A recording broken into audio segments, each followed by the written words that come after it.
नमस्कार दोस्तों, आपका हमारे चैनल में स्वागत है। आज हम आपके लिए मछला हरण की कहानी लेकर आए हैं। मछला आल्हा की पत्नी थी, जो अपने रूप व गुणों के लिए बहुत प्रसिद्ध थी। आल्हा ने मछला स्वयंवर की शर्तों को पूरा करके मछला से विवाह किया था। पराक्रमी इंदल मछला और आल्हा के पुत्र थे। पथरीगढ़ का राजा ज्वाला सिंह, वह माँ का भक्त था। माँ ने उसकी रक्षा के लिए 4 अलौकिक शक्तियों से संपन्न योद्धा दिए थे। ज्वाला सिंह जब मछला को देखता है तो उसकी नीयत खराब हो जाती है। वह मछला का हरण कर लेता है। तो क्या है मछला हरण की पूरी जानकारी, आइए हम आपको विस्तार से बताते हैं। एक बार की बात है, सावन का महीना था। रानी मछला प्रसिद्ध नौलखा बाग घूमने और वहां झूला झूलने का मन बनाती हैं। इसके लिए वे अपनी सास दिवलावत से आज्ञा लेती हैं। तो दिवला अपने पुत्र उदल को साथ भेज देती हैं। मछला नौलखा बाग में अपनी सहेलियों और दासियों के साथ झूला झूलती हैं।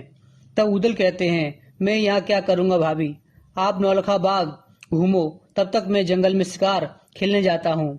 इतना कहकर उदल शिकार खेलने चले जाते हैं। नौलखा बाग के पास पथरीगढ़ का राजा ज्वाला सिंह शिकार को आता है। ज्वाला सिंह को प्यास लगती है तो वो नौलखा बाग में पानी पीने आता है।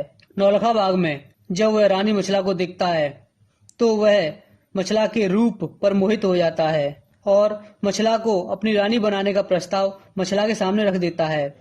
मछला कहती हैं, मूर्ख, तू नहीं जानता मैं पतिव्रता स्त्री हूँ। मैं आल्हा की पत्नी हूँ और आल्हा के सिवा किसी दूसरे पुरुष का विचार अपने मन में नहीं लाती।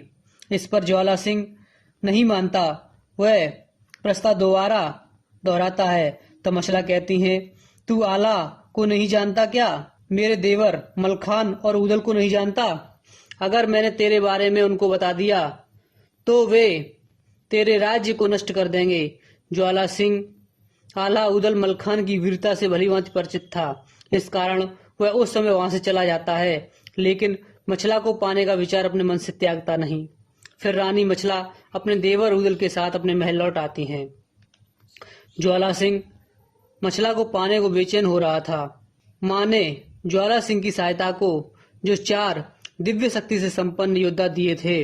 ज्वाला सिंह उन 4 योद्धाओं को बुलाता है और मछला को रात में उठा लाने को कहता है। तब वे 4 योद्धा राजा से कहते हैं, हे राजा, ये अनुचित कार्य है, राजा इसको मत करो। लेकिन ज्वाला सिंह नहीं मानता। वह रानी मछला को लाने को कहता है। इस पर वे 4 योद्धा महुए को चल देते हैं। महुआ पहुंचकर वे 4 रानी मछला के महल में पहुंच जाते हैं। रानी मछला रात में अकेली सो रही थी। 4 योद्धा रानी मछला को पलंग सहित उठा ले जाते हैं और पथरीगढ़ के महल में ज्वाला सिंह के पास पहुंचा देते हैं। जब रानी मछला की आंख खुलती है तो ज्वाला सिंह को अपने सामने खड़ा पाती हैं। तब ज्वाला सिंह कहता है, देखा रानी, मैंने क्या कहा था। तब मछला कहती हैं, जब आल्हा उदल को पता चलेगा तब देखना वे तुम्हारी क्या दशा करते हैं।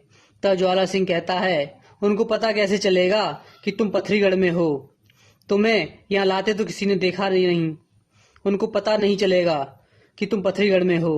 तब ज्वाला सिंह कहता है, रानी कल तैयार रहना, मैं तुमसे विवाह करूंगा। इस पर रानी मछला की समझ में आ जाता है कि वह ज्वाला सिंह की कैद में है। तब मछला चालाकी दिखाती हैं, सोचती हैं इससे कुछ समय ले लो, तब तक आल्हा उदल मलखान पता लगा ही लेंगे। तब मछला ज्वाला सिंह से कहती हैं, राजा तुम 1 साल रुको। अगर 1 साल में आल्हा उदल मेरा पता नहीं लगा पाए तो मैं तुमसे विवाह कर लूंगी।